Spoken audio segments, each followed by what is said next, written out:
नमो तस् भगवतो अरहतो सम्मा सम्बुद्धस्स। नमो तस् भगवतो अरहतो सम्मा सम्बुद्धस्स।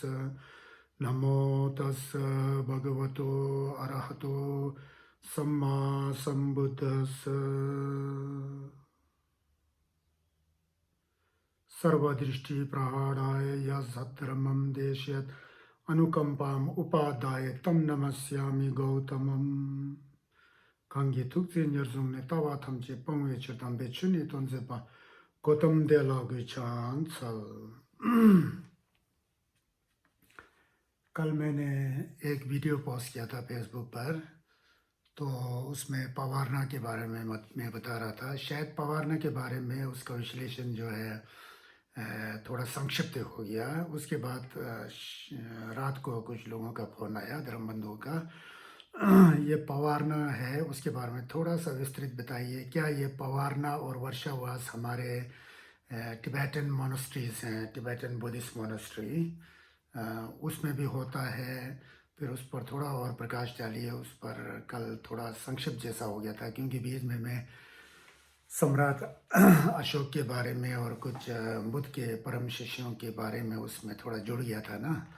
तो पवारना के बारे में उसका आइडिया क्या कहते हैं, उसका भाव जो है समझ में नहीं आया लगता है। यद्यपि ये भिक्षु भिक्षुणियों से संबंधित है, कह भी नहीं सकते हैं उपासिकाओं के लिए जो भिक्षु भिक्षुणियों का जो खाने पीने रहने इत्यादि, रहने की तो ज़रूरत नहीं है, बहुत बिहारों में रहते थे, कहीं जंगल में बैठते थे बिहार बना करके। लेकिन जो उनके लिए जो खान पान का व्यवस्था करते थे, जो रोज़मर्रा का व्यवस्था करते थे, वो तो उपासक उपासिकाएँ ही हुआ करता था ना।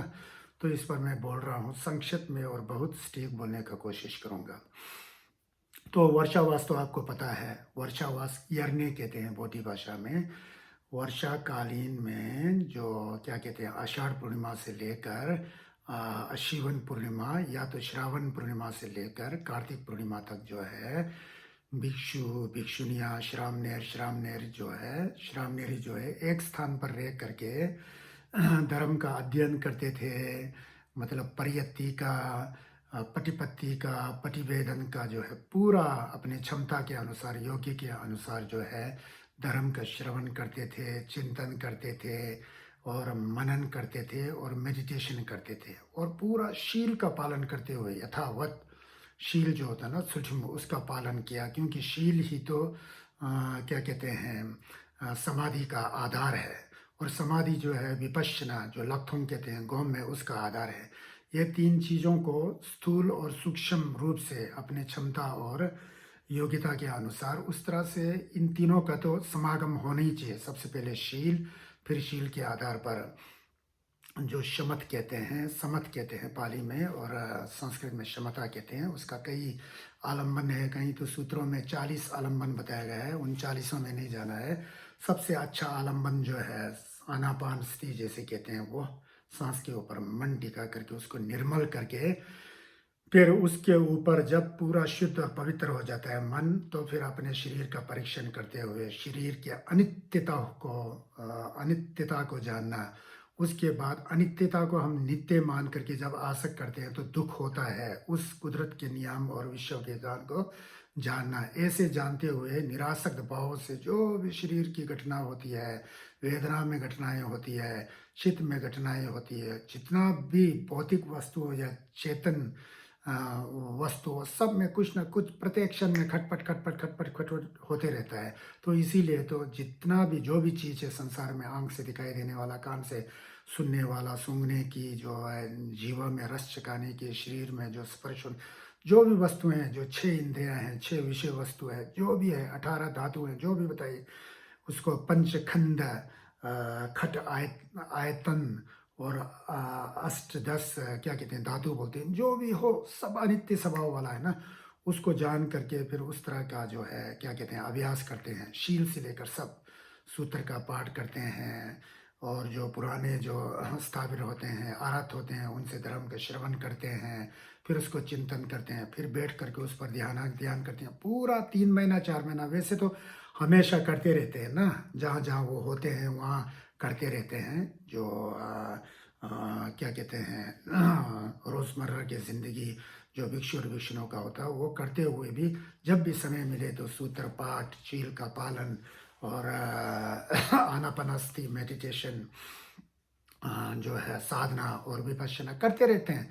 लेकिन जो ये 3 महीना जो आषाढ़ पूर्णिमा से श्रावण पूर्णिमा या आषाढ़ पूर्णिमा से आशीवन पूर्णिमा या श्रावण पूर्णिमा से कार्तिक पूर्णिमा तक जो त्रैमासिक और चतुर्मासिक जो साधना होता है वर्षावास, क्योंकि वर्षा के काल में बहुत असुविधाएं होती है, पूरा ज़मीन जो है गीला हो जाता है, उसमें कीड़े मकोड़े जीव जंतु बहुत असुविधा होता है ना, उसके मद्देनज़र रखते हुए बुद्ध ने ये नियम बनाया था ना, उसको वर्षावास कहते हैं। यरने आज के संदर्भ में आप लोग छम जिसे कहते हैं ना, छम बैठते थे उस समय भिक्षु भिक्षुनियाँ, श्रामनेर श्रामनेरी, भिक्षु भिक्षुनियाँ मतलब गेलोंग गेलोंग माँ, और श्रामनेर श्रामनेरी मतलब और गेसुल माँ जो उपसंपदा को लिए होते हैं वो, तो वैसा बैठते थे। तो इस तरह से उसको वर्षावास कहते थे। उन दिनों में बहुत बारिश होती थी ना, आजकल भी हो रहा है लेकिन थोड़ा पर्यावरण की दृष्टि से यहाँ वहाँ बदल जाता है कुछ। अब दुर्भाग्य है ना, लोगों का मन दूषित हो जाता है, तो फिर पर्यावरण भी हमें साथ नहीं देता है, हमारे द्वारा कुछ त्रुटियाँ होता है।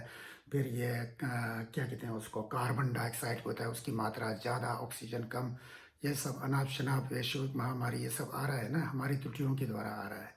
तो वर्षावास उसे कहते हैं। इन वर्षावास के दौरान जो है भिक्षु इस तरह से वो करते थे। उसके ऊपर जो नियम होता था, जो जो बुद्ध द्वारा क्या कहते हैं प्रतिष्ठित जो नियम होता था, 221 251 भिक्षुणी के लिए कुछ ज़्यादा ही होता था। फिर श्रामणेर जिस तरह से नियम होता था वो तो है ही है। उसके ऊपर वर्षा काल में मतलब आप यहाँ से आधा किलोमीटर बाहर नहीं निकल सकते हो, कुछ कई उसमें भी इसको क्या कहते हैं, अब लघु नियम जो बनाया जाता है अनुशासन, उसका पालन करते हुए पूरा, अगर किसी कारणवश बहुत ही अर्जेंट, बहुत ही ज़रूरत हो तो जाने की आवश्यकता, ना जाए तो ना होता हो, तो फिर जो जहाँ से आपने जो प्रतिज्ञा लिया था, मैं जो है आज से लेकर वर्षावास में बैठ रहा हूँ 3 महीने के लिए, वो वर्षावास में जो है मेरा जो है यहाँ ध्यान साधना करने की इच्छा है, कृपा करके आप मुझे अनुमति दें बोल के प्रतिज्ञा करते हैं ना, प्रतिज्ञा करते हैं गुरु के समक्ष स्थापित जो भी हैं आचार्य जो हैं उनसे प्रतिज्ञा करके वो करते हैं। बीच में फिर कभी बहुत ही आवश्यकता पड़े, अर्जेंट कुछ हो जाए तो स्थिति, तो उस समय फिर उन्हीं से अवकाश ले करके वो देते हैं, 2-3 दिन के लिए आप निश्चित रूप से वापस आना है, आपको अनुमति दिया जाता है, कुछ इस तरह से। तो वर्षावास हुआ करता था। ये वर्षावास अगर आषाढ़ से शुरू होता है तो आशीवन की पूर्णिमा में, अधिकतर आशीवन के जो पूर्णिमा है उस दिन समाप्त हो जाए। आज का दिन है ना, कई कैलेंडरों में कल बताया जा रहा था, वैसे आज है। आज है तो मैंने देखा कि जितना भी हमारे थेरवादी जो देश हैं, बुद्धिस्ट तथागत बुद्ध के अनुयायी हैं, जैसे म्यांमार है, श्रीलंका है, कंबोडिया, लाओस, वियतनाम इत्यादि, जो जो बुद्ध काल में जो जो जो एक नियम था, विनय का नियम था, उसके आधार पर जिन्होंने वर्षावास किया, आज वो विसर्जित हो रहा है। तो इसी विसर्जन होने की जो प्रक्रिया है उसमें भी थोड़ा रिचुअलिटी होता है, कैसा करना चाहिए, नियम कायदा कानून होता है, उसके मुताबिक अब भिक्षुओं को विसर्जित किया जाता है कि आज से आप लोग जो है फिर दोबारा पहले की तरह साधारण जो भिक्षु भिक्षुणी का जीवन होता था, आप बाहर जा सकते हो, लोगों का धर्म का प्रचार प्रसार कर सकते हो, और आप भिक्षाटन के लिए दूर दूर तक जा सकते हो। तो इस दिन जो है उनको अवकाश मिल जाता है, विसर्जित हो जाता है। जो नियम जो बनाया गया था उस नियम को तोड़ा जाता है। नियम का मतलब जो मूल नियम, उसको तोड़ा नहीं जाता। जो वर्षावास के दौरान का जो नियम था ना, उसको निषेध किया था, उस निषेध को जो है ख़त्म किया जाता है, फिर स्वतंत्र किया जाता है। उसी का नाम तो संस्कृत में प्रवारना और पाली में पवारना और उसको तिब्बतन भाषा में गाये कहते थे ना। वो आचार्यों के द्वारा एक धर्मोत्सव के तौर पर उसका विसर्जन हुआ करता था। वो आज आशीवन के दिन में हुआ करता था। उस दिन बड़ा भारी उत्सव होता था। जो बुद्ध स्वयं होते हैं तो उनका अमृतवाणी का प्रवचन होता था, लोग उसका पान करते थे, जो त्रुटियां था उसको ज़्यादा शुद्ध करके और भी क्या कहते हैं शुद्ध जीवन जीने का प्रयास करते थे। अगर बुद्ध अनुपस्थित होते हैं तो हर कहीं तो बुद्ध नहीं होंगे ना, कितना कितना विहार हुआ करता था। सब जगह तो वर्षावास होता है, कहीं शारिपुत्र हैं, कहीं महामुद्गलयान है, कहीं जो है आनंद है, कहीं महाकश्यप है, कहीं उपाली हैं, कहीं और भी आरत हैं, स्थाविर हैं, जो छिरहोंग छिरमियोंग झुंझुक में पहुंचे हुए हैं। झुंझुक मतलब श्रोतापत्ति पे हैं, अनागामी पे हैं। जो छिरमियोंग है सकृदागामी, लेंचिक छिरहोंग इस पोजीशन पर पहुंचे हुए अपने ध्यान द्वारा, ऐसे भिक्षुओं की तरह। फिर उसके बाद जो सीनियरिटी, इस तरह से मतलब धर्म का उत्सव हुआ करता था। पूरा जो है रात भर जो है धर्म का संगोष्ठी हुआ करता था। मतलब बहुत बड़ा महोत्सव हुआ करता था। उसमें बड़ा पूरा वातावरण जो है शांति में, बुद्ध में, धम्म में हो जाता था। तो उस दिन पवारना होता है। तो ये है, आप थोड़ा समझ में आया होगा आप लोगों को। इस तरह से है। जो उपासक उपासक उपासक उपासिकाएं होती है, गृहस्थ होते हैं जो, उनका एक पुण्य कमाने का एक शुभ अवसर। वैसे तो हमेशा भिक्षु को कोई दान देते हैं, भोजन दान देते हैं, चीवर दान देते हैं, और भी उनकी जो अनिवार्य वस्तु जो 13 बताया गया है, जैसा चा छानने की छाननी है, जैसा सुई है, धागे है, इत्यादि जो है ना, वो जो जो जो रोजमर्रा के लिए जो आवश्यक वस्तु हैं उसका दान देते थे, हमेशा भी देते थे। उसका पुण्य होता है। अनुत्तरं पुण्यं केतं लोकस्साति बोलते हैं ना। तो जो जो जो जो जो संघ होता है वो आऊनी हो, पाऊनी हो, दक्षिणी हो, अंजलि करनी हो, उनको आह्वान करने योग्य होता है। उनके क्या क्या उन्हें इज्जत देने योग्य होता है। अंजलिबद्ध होकर नमस्कार करने योग्य होता है। दक्षिणा देने योग्य होता है। तो वो एक अनुत्तर पुण्यं कहते हैं। अनुत्तर जो पुण्य को कमाने का खेत के समान है। उसमें आप पुण्य का बीज बो करके उससे आपके अंदर पुण्य रूपी जो फल है उसको अर्जित कर सकते हैं। थोड़ा सर्दी का मौसम आ रहा है ना, सुबह है, तो इसलिए मैं टोपी पहन के बैठा हूँ और खांसी जैसा हो रहा है। तो ये तो मैं लोगों का प्रश्न आया था। उन्होंने कहा कि गुरुजी आप फेसबुक में बता देंगे तो अच्छा रहेगा। तो मैंने कहा कि मैं बोल दूंगा, कल मैं थोड़ा विस्तृत में बताऊँ। तो ये हुआ करता था। फिर उपासक उपासिकाएं हाथ में फल फूल चीवर, जो भिक्षु भिक्षुणी के लिए जो आवश्यक चीज़ें हैं उसका दान करते थे। उसको कठिन चीवर दान कहते हैं। ये साल में 1-2 बार ही होता था। तो वो बड़ा एक क्या कहते हो, एक एक शुद्ध वातावरण वाला दम्म में है, शांति में एक वातावरण हो जाता था। वो आज पवारने के दिन है, क्योंकि आज वर्षावास का समापन होता है। तमाम जितना भी थेरावादिन कंट्री हैं, जैसे थाईलैंड, बर्मा और कंबोडिया, लाओस, वो सभी जगह में आज बहुत बड़ा उत्सव हो रहा है। यकीनन ये हो रहा है। आप देखिए यूट्यूब में, कहीं फेसबुक में आ रहा होगा, तो लोग दान दे रहे होंगे, विश्व लोक परित्राण का पाठ कर रहे होंगे, लोक कल्याण के, लोक भलाई के लिए। तो ऐसा होता है। मिथ्या भावना कर रहे होंगे। जो पुण्य कमाया उन्होंने 3 महीना 4 महीने के बीच में, उसका आज विसर्जन हो जाता है। यह होता है पवारना। टिबेटन में गए, संस्कृत में प्रवारना। जो नियम होता है उसको जो है विसर्जित किया जाता है, और पहले की तरह भिक्षुओं का जीवन जो है सामान्य हो जाता है। वर्षावास को छोड़कर जो नियम कायदा तो होता ही है, वैसे सामान्य हो जाता है वो दिन है। फिर किसी ने मुझसे पूछा कि क्या ये टिबेटन जितना भी मोनेस्ट्री हैं गोम्पा में, जहाँ किसी रिम्बोचियों द्वारा संचालित जितने भी बहुत गोम्पा है ना, कई संप्रदाय हैं, निंगमा संप्रदाय हैं, करग्यू संप्रदाय है, और साक्या संप्रदाय है, और रिबो गेतेनपा गेलुक संप्रदाय है। उन सभी मोनेस्ट्रियों में, उन सभी बौद्ध विहारों में भी ये प्रचलन है कि नहीं है, ऐसा मुझसे प्रश्न किया था। है, होता है, वो समाप्त हो चुका है। लेकिन ऐसा है कि जितने भी टिबेटन मोनेस्ट्री हैं वहाँ पर त्रिमासिक पूर्ण रूप से नहीं किया जाता है। ये जो है वर्षावास होता है, इसका पूर्वकालिक वर्षावास और पश्चिमकालिक वर्षावास करके 2 टुकड़े में कर दिया गया है, 1.5 महीने का। ये थेरावादिन कंट्रियों में भी होता है, किसी किसी मोनेस्ट्री में, किसी विशेष स्थिति में। तो यहाँ हमारे यहाँ टिबेटन में मैंने भी कई बार वर्षावास किया था, जब मैं अपने मूल गुरु के आश्रम के बौद्ध विहार में था। खम्बागर टूपकगजू मोनेस्ट्री हैं, जो यहाँ से कुछ किलोमीटर दूर है, 3 घंटा में। वहाँ उस मोनेस्ट्री में 6 सालों तक मैंने भी वर्षावास किया है। 2-3 साल श्रामणेर के तौर पर, और 2-3 साल जो भिक्षु के तौर पर।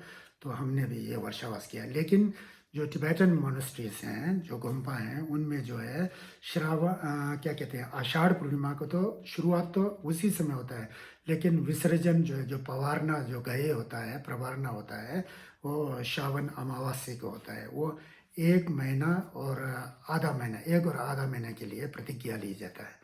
मेरे को पूरा याद है, धवा चिकदंग छे ने पर खे लंग बोलते हैं ना। 1 महीना और आधा महीना के लिए मैं प्रतिज्ञा लेता हूँ कि मैं वर्षावास का पूर्ण पालन करके उसका अनुसरण करूँगा बोल के। ये 3 महीने के वो विसर्जित हो चुका है, वो पवारना जो है हो चुका है, वो गए जो है हो चुका है। मैंने कहा ना, श्रावण अमावस्या के दिन वो विसर्जित हो चुका है। लेकिन जितने भी क्या कहते हैं, विनय को बहुत ही क्या कहते हैं पवित्र और शुद्ध मानने वाले जितने भी मूल जो थेरावादीन कंट्रीज हैं, वहाँ पर जिस तरह से बुद्धकालीन में हुआ करता था, उसी तरह यथावत उन शीलों का जहाँ तक हो सके उनका पालन करते हुए वो परंपरा जो है वो अभी तक भी जीवित है। ये बहुत अच्छा मानता हूँ मैं। खासकर म्यांमार में तो वहाँ पर परियत्ती और पटिपत्ती पटिवेदन तीनों वहाँ पर जीवित है, सुरक्षित है।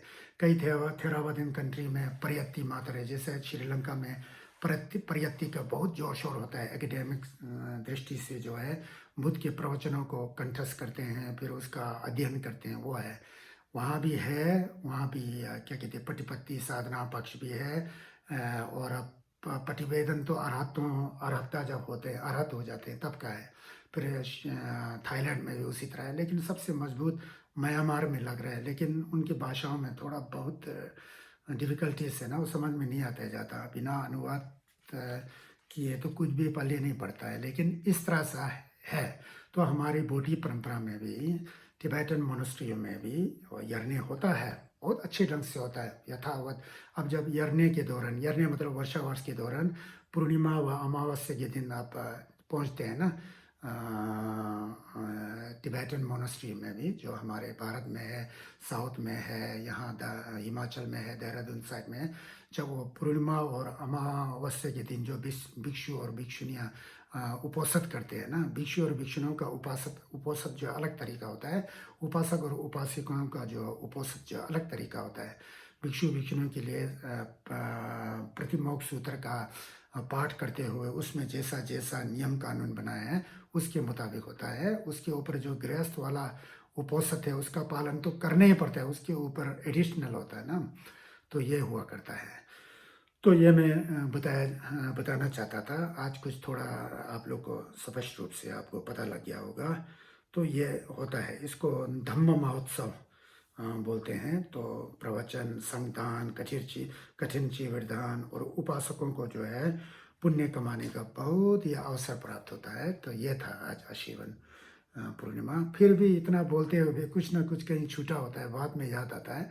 तो कोई बात नहीं, जब भी आप लोग को इसी तरह प्रश्न हो तो आपके पास फेसबुक नहीं है तो व्हाट्सएप से बताइए, फ़ोन करके बताइए। जितना मुझे ज्ञान है वैसे आप लोगों को बताने के लिए हम यहाँ होते हैं। तो इसलिए तो एक बार मैं क्योंकि आज पूर्णिमा भी है ना, त्रिशरण जो होता है बुद्ध धम्म और संघ छः और गेंदेन होता है ना, उनको जो है उनका हम पूजा करते हैं। बुद्ध की पूजा करते हैं, धर्म की पूजा करते हैं, संघ की पूजा करते हैं। ये पूजा का विधि विधान जो है, ऐसा नहीं कि हम आपकी पूजा कर रहे हैं, आपके अंदर जो ज्ञान है हमारे अंदर संप्रेषित करते हैं धम्म और संघ, ऐसा नहीं है।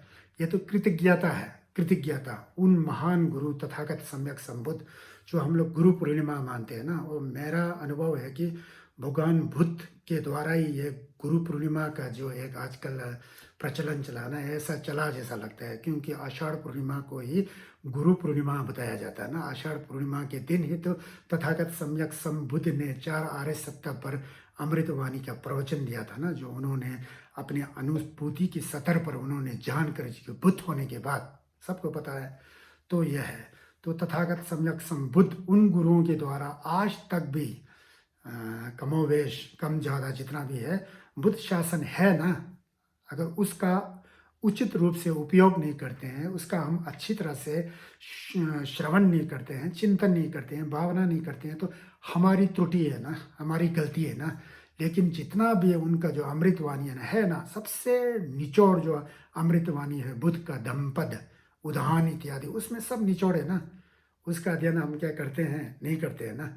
तो बुद्ध का पूजा करने का मतलब, आप महान गुरु की कृपा से, आपके प्रवचन से हम लोग को इतना प्रेरणा मिलती है कि हम भी उस रास्ते पर चलने के लिए चल रहे हैं और चलने की कोशिश कर रहे हैं।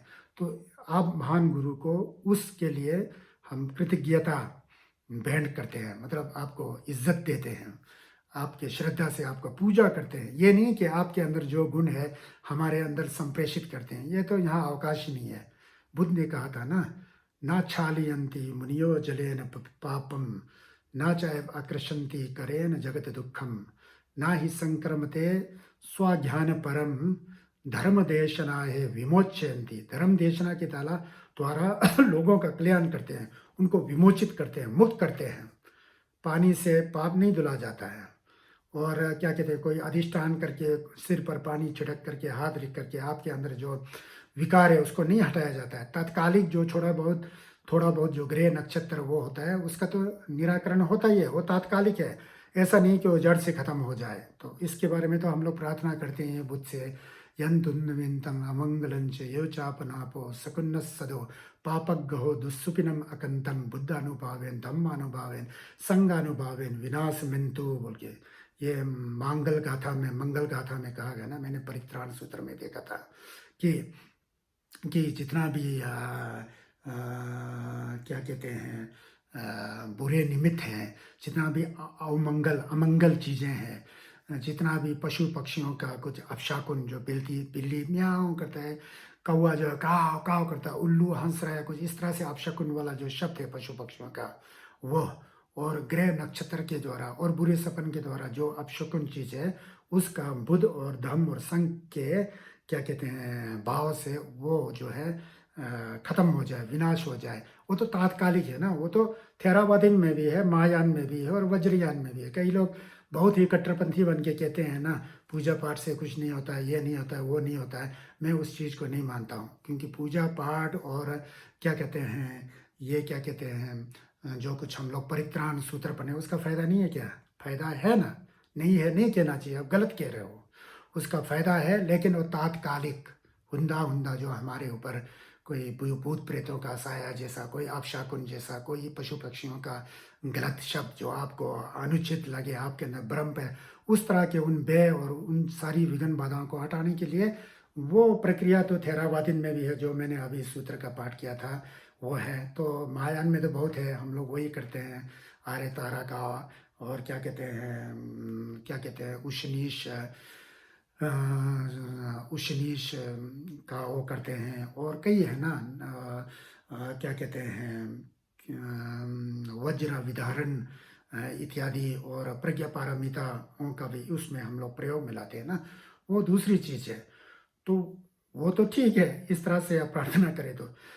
अगर सीधे ही आप प्रार्थना करते हैं कि हमारे विकार को हट करके मुझे मुक्ति दिला दे, आपके अंदर जितना ज्ञान है वो मुझे दे दें, वो कभी हो ही नहीं सकता ना। गुरु को कृतज्ञता के तौर पर हमें पूजा, उन्हीं की कृपा से तो आज हम लोग कुछ सीख पा रहे हैं और सब धर्म के मार्ग पर चल रहे हैं। तो वही, उसी तरह धर्म को नमस्कार करने से कुछ फायदा नहीं है।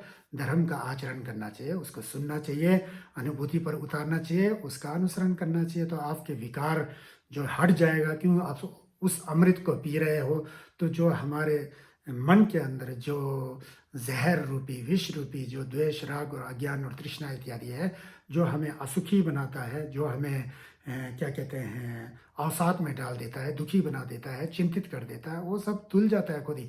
क्योंकि आप धर्म का आचरण कर रहे हैं, पाप का कार्य छोड़ रहे हैं, हिंसा नहीं कर रहे हैं, व्यभिचार नहीं कर रहे हैं, चोरी नहीं कर रहे हैं, मुंह से कठोर वचन नहीं बोल रहे हैं, झूठ नहीं बोल रहे हैं, बेकार की बातें नहीं कर रहे हैं।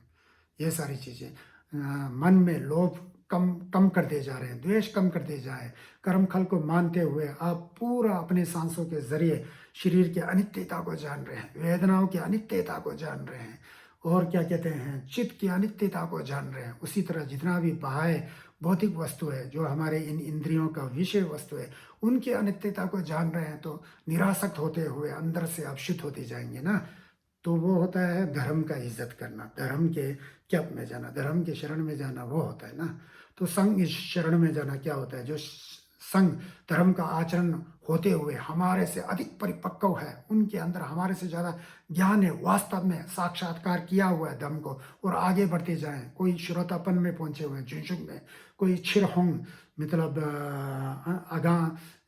अनागामी में पहुंचे हुए हैं, कोई सक्रता आगामी में पहुंचे हैं, छिरमियोंग, कोई अरहत पर पहुंचे हुए हैं। उनसे हमें प्रेरणा मिलती है ना, हमारे अंदर जो त्रुटि है उसको कैसा निवारण किया, उसको सुन करके चिंतन करके फिर आंख बंद करके उसी तरह मेडिटेशन करके जाना चाहिए ना। तो बुद्ध धम्म और संघ का पूजा करना कोई गलतपन नहीं है, लेकिन पूजा इस दृष्टि से होना चाहिए कि कृतज्ञता के लिए। ऐसा नहीं कि आपको पूजा किया तो मेरा तो कल्याण है, पूरा सर्वथा कल्याण है, गलत फहमी है।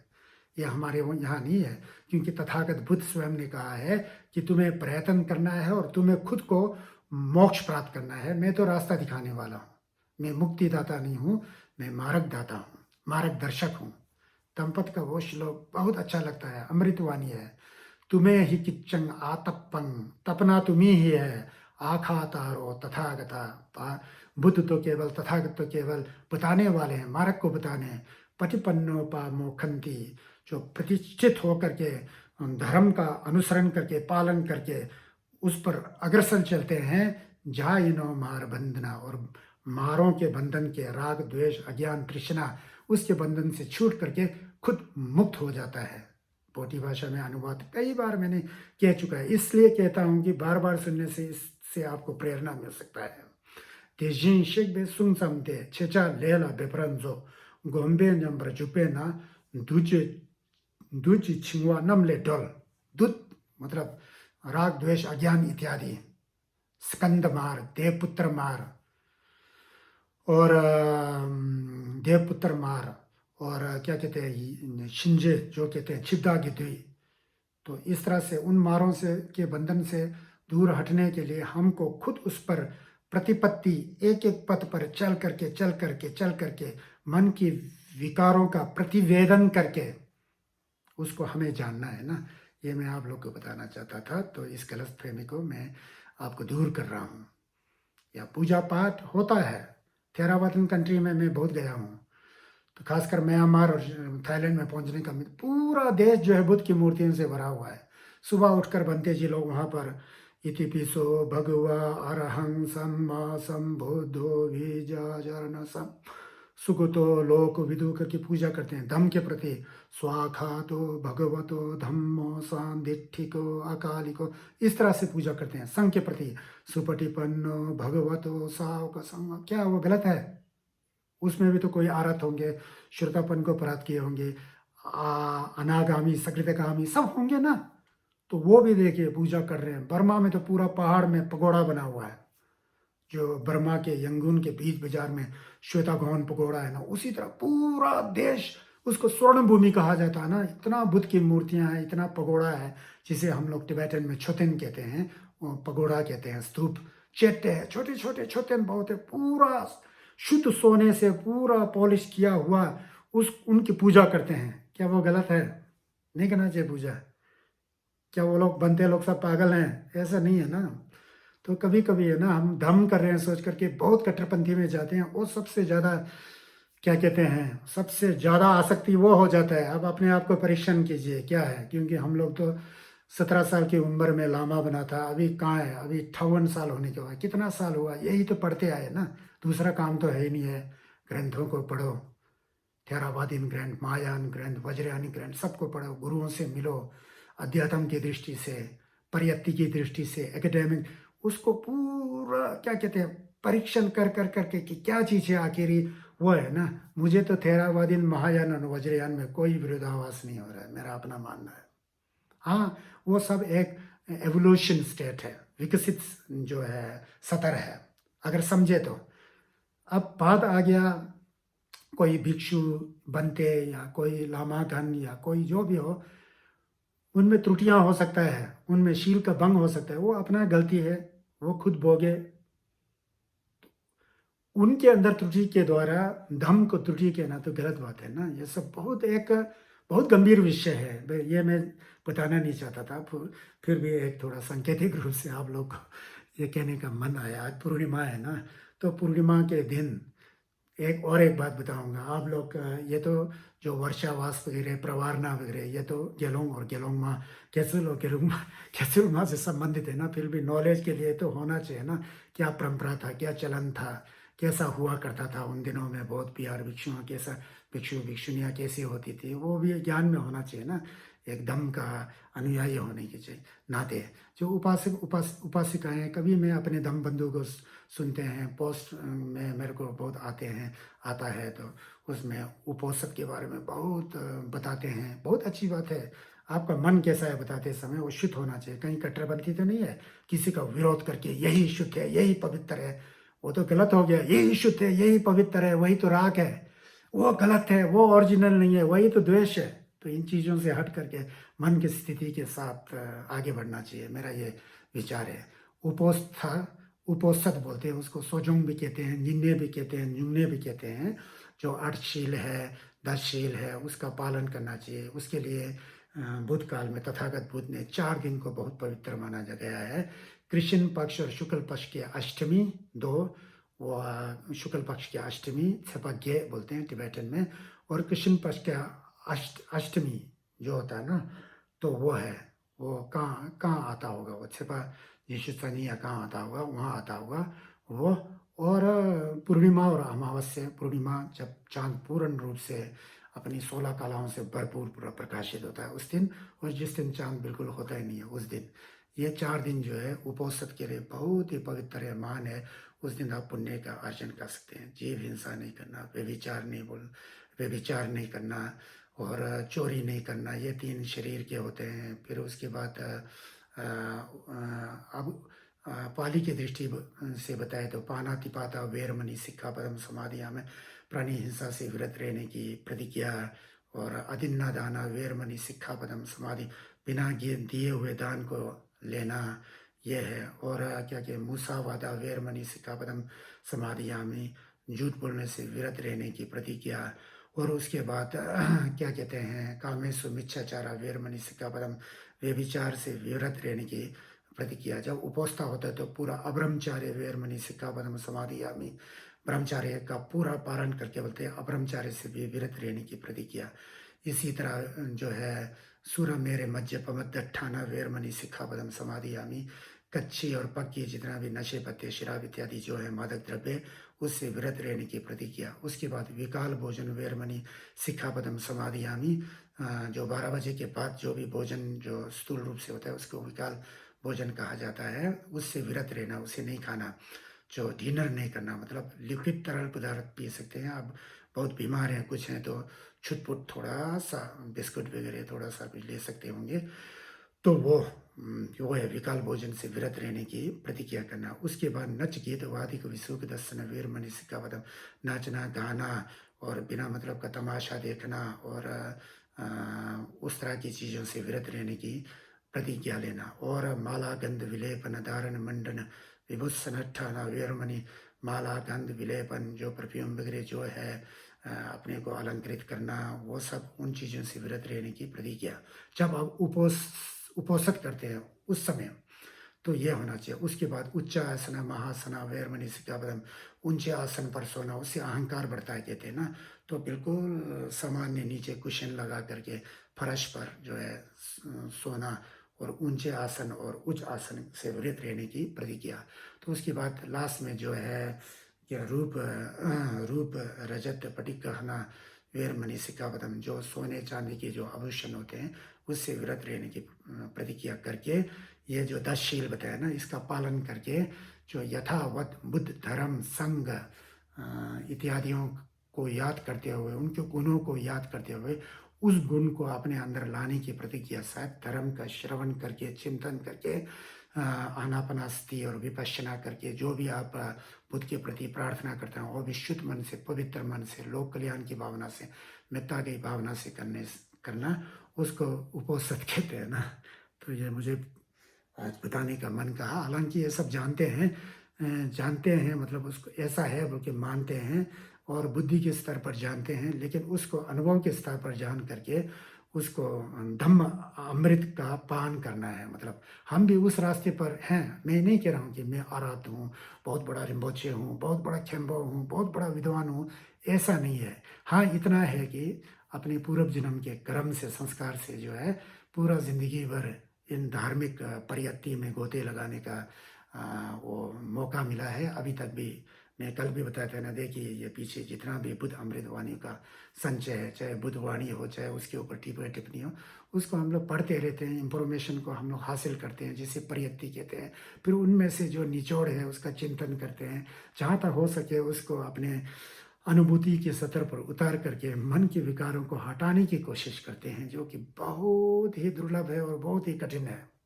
कभी कभी अपने पूर्व संस्कार से कुछ समझ आता है कुछ सेकंड के लिए, फिर वही मेला हो जाता है। तो ये सब अपने क्षमता और योग्य के अनुसार जो है बुद्ध धर्म का यथावत पालन करते हुए उसका अनुसरण करना बहुत ज़रूरी है। धन्यवाद। आपको इस वीडियो से कुछ प्रेरणा मिलेगा, मुझे पूर्ण आशा है, क्योंकि मैं अपने पूरा बोधिचित्त को ला करके मेत्ता भावना के साथ इस वीडियो को रिकॉर्डिंग कर रहा हूँ।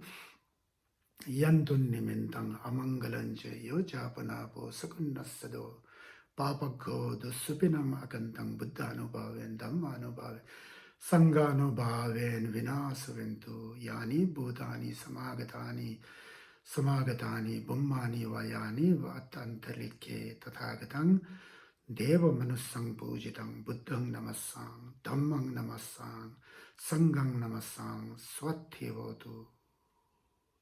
상제 구숨예배 진랍다 춘예면 절대배 진랍다 견딤 미쳤던배 진랍지 지드랑와 몰람도 버라시고 도배 동al 맨지고 대화담지 중회네 땜바 예당 고대다 최대 요린 내주르지 개와디당 스랍탐지도 근조숨다 나염민들지 근조숨라 준도 초바당 근조숨지 진랍죠 버라시고 nen들은 모델을 쓴데 님의 공양들의 신인 센터도 될바 잡내 근조숨지 자시시고 잔주 semchorin boche mache pana che jurji chewa nyamba me bayan gongne gongdo perwara shu।